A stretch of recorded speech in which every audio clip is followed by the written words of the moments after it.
Metroid. From battling for financial support to defining a genre. From 3D starting up to 2D dying out. From pioneering a way for indie games to revival of dead series. From being original to fighting not be forgotten. Before I get any further in this video, this is NintendoRant and the crazy and complex history of Metroid.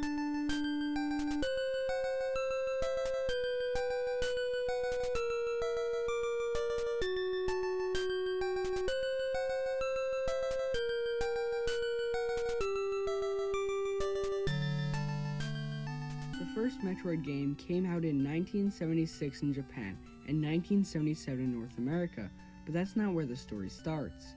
In 1965, a man named Gunpei Yokoi started his career at Nintendo maintaining assembly lines for their playing cards. One day, some higher-ups in Nintendo saw him playing with an expanding arm link he made. He got a huge promotion and was told to make that into a toy for the holiday season. It was a huge success and got Nintendo into the toy industry, and after that, he made many more successful toys after that. Then, he saw a man with an LCD calculator on a train, and that gave him an idea. He made portable devices that had high-score-based games using LCD screens baked into them. On these, he also made the D-pad.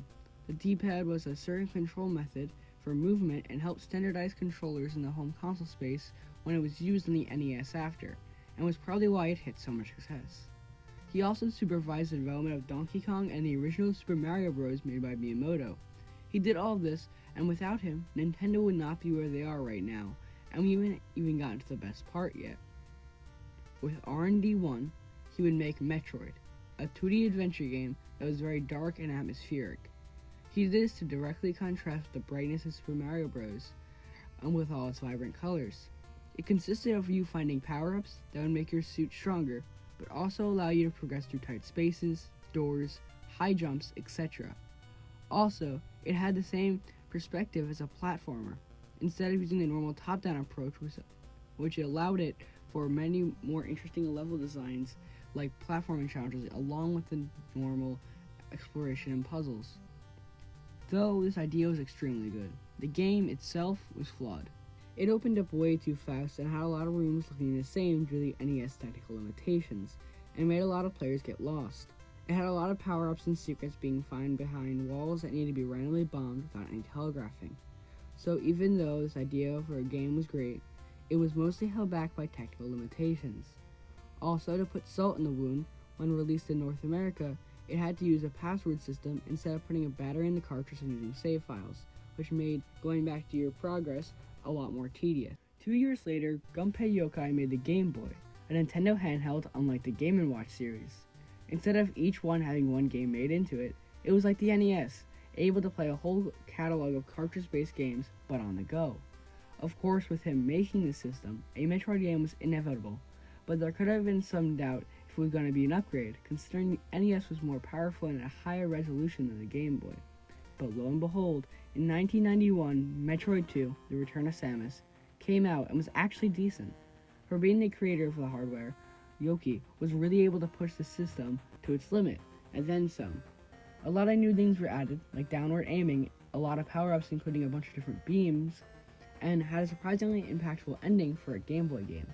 But, because of the fact that it was on a Game Boy, the structure of the game was incredibly linear due to the handheld nature of the system with pick up and play in mind. But it wasn't too long until the dream Metroid game might come. In 1994, Super Metroid hit store shelves with critical acclaim. It was seen as one of the best games for the SNES, if not one of the best in general.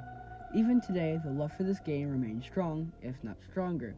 It took the ideal idea for what is to become known as a Metroidvania and made it into one heck of a game. This game probably needed its own video, but I'll try to sum it up for now. It had diagonal aiming, a ton of power-ups, some even being optional, and a lot more mechanics. Besides things like that, it was just a perfect balance of openness and restriction, guiding you through the game without even feeling like it's doing anything. All the rooms looked different, interesting, and the ambience and sound designs were phenomenal. This game basically took the concept of the genre and showed how good it could be, eventually causing the revival of the genre in indie games later down the line. This was the peak for Metroid, or more the concept of Metroid. Then after this, there was not much for a bit, but then, In 2002, something happened.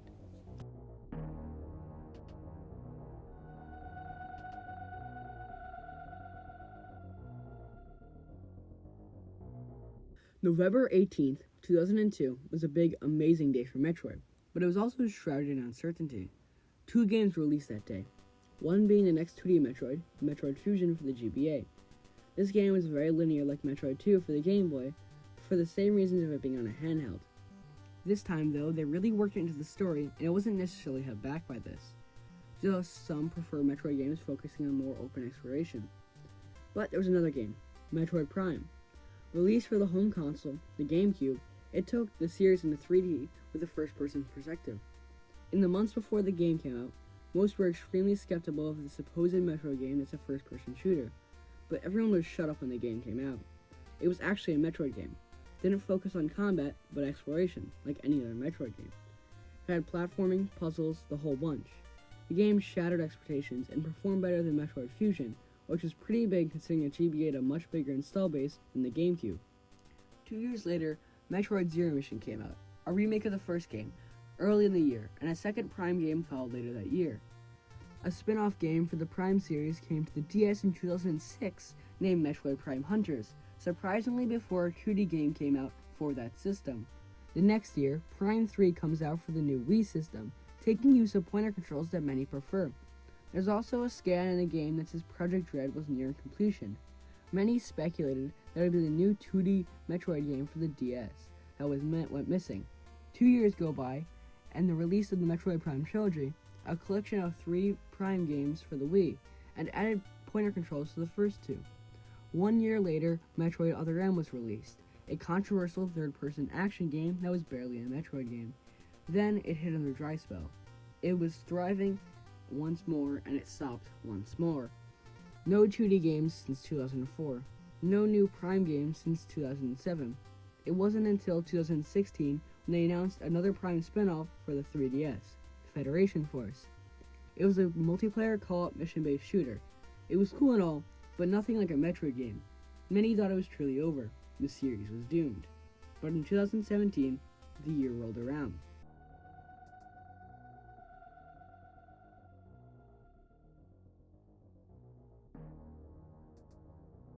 The new hybrid console, the Nintendo Switch, was released, but 2 other things happened that year. 2 other things for Metroid. At E3 2017, Metroid Prime 4 was teased by showing the title. Fans were going crazy. There was no release date, but that didn't matter. It was a new Prime game. But that was it for the E3 presentation. But after Nintendo's Treehouse livestream, they randomly announced a Metroid 2 remake? It was being made by these developers, Mercury Steams, that many people didn't know about. What was happening? This game was great, but why would they announce it in the Treehouse presentation and not E3? Like, this is the first 2D Metroid game in 14. Like, this is the deserved a spot in E3. And why was it on a 3DS but the Switch was planned to come out? This was amazing for 2D Metroid, but it feels like Nintendo was trying to make it fail.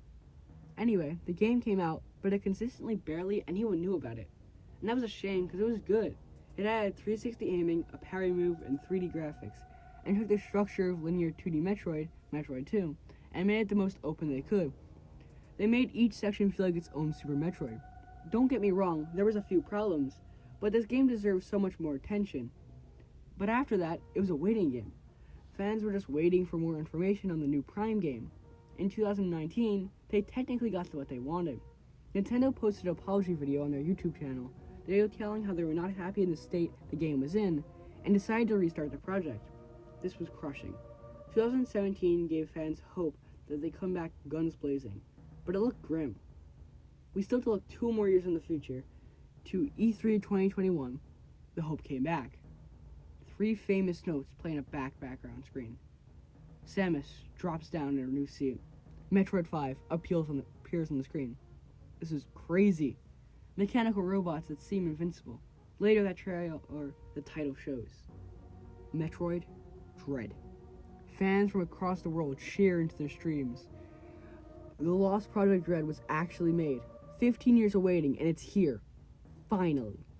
It was later revealed that it was for the new Switch model that would be releasing alongside it on the same date. This was Nintendo's main holiday game, and better yet, it was made by Mercury Steam. It looked like they took all the criticism of Samus Returns and fixed it. It looked good, and when they came out, it looked even better. It added sliding, a lot of new power-ups like phase shift, homing missiles. It was good. It can't even be explained. It feels so tight to control, fun, and looks amazing. I don't even know what else to say, but as we are here today, we're waiting for more news on the next Metroid Prime 4, hoping it come out soon. But at least Metroid Dread finally got Metroid into a well-known place again.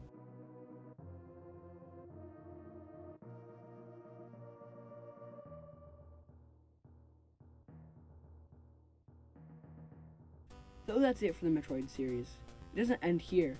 The original concept of a Metroidvania, though not practical for many first-party devs, it found another space: indie games.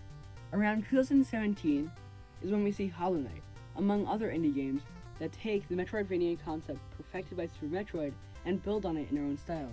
It really shows how Metroid, though well not known, is one of the most influential series,